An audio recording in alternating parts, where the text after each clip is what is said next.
আমেরিকাকে পিছনে ফেলল ভারতের 5G বাজার। বড় ঘোষণা প্রধানমন্ত্রী নরেন্দ্র মোদীর। সম্প্রতি নরেন্দ্র মোদী মার্কিন যুক্তরাষ্ট্র সফর শেষ করেছেন, আর এই সফর চলাকালীন নিউ ইয়র্কের একটি ফোরামে ভাষণ দেওয়ার সময় মোদী বেশ কিছু তথ্য প্রকাশ করেছেন। তিনি বলেছেন, বর্তমানে ভারতের 5G বাজার আমেরিকার 5G বাজারের তুলনায় অনেক বড়, আর ভারত মাত্র 2 বছর এটা সম্ভব করতে পেরেছে।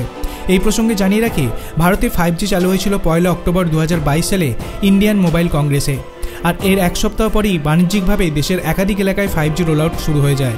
ভাষণ দেওয়ার সময় প্রধানমন্ত্রী আরও জানান যে ভারত বর্তমানে যেভাবে সকল কাজের সাথে যুক্ত হয়ে উঠেছে সেভাবে আগে সংযুক্ত ছিল না, আর বর্তমানে Bharat made in India 6G প্রযুক্তি নিয়েও কাজ শুরু করে দিয়েছে। উল্লেখ্য, ভারতে এখন 4.5 লক্ষেরও বেশি 5G বেসড ট্রান্সসিভার স্টেশন রয়েছে। ভারতীয় বাজারে সাশ্রয়ী মূল্যে 5G ফোনের প্রাপ্যতা একাধিক গ্রাহককে দ্রুতগতির ইন্টারনেট পরিষেবা ব্যবহার করতে সাহায্য করবে। এছাড়া টেলকোগুলির সাথে 4G প্ল্যানের সাথে অতিরিক্ত খরচ ছাড়াই 5G পরিষেবা অফার করে, যার ফলে মানুষ বেশি ব্যয় না করেই 5G পরিষেবা উপভোগ করতে পারে।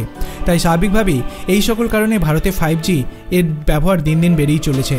প্রসঙ্গত, বর্তমানে জিও 5G ব্যবহারকারীর সংখ্যা প্রায় 130 মিলিয়ন অতিক্রম করেছে, আর এই মুহূর্তে এয়ারটেলের 5G ব্যবহারকারীর সংখ্যা 100 মিলিয়নের কাছাকাছি পৌঁছেছে।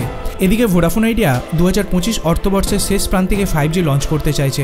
বর্তমানে এই সংস্থাটির কাছে 5G নেটওয়ার্ক না থাকায় তারা ভীষণ ক্ষতির সম্মুখীন হচ্ছে, আর সংস্থাটি তাদের গ্রাহক বৃদ্ধির জন্য দ্রুত 5G কভারেজ প্রদান করার সিদ্ধান্ত নিয়েছে।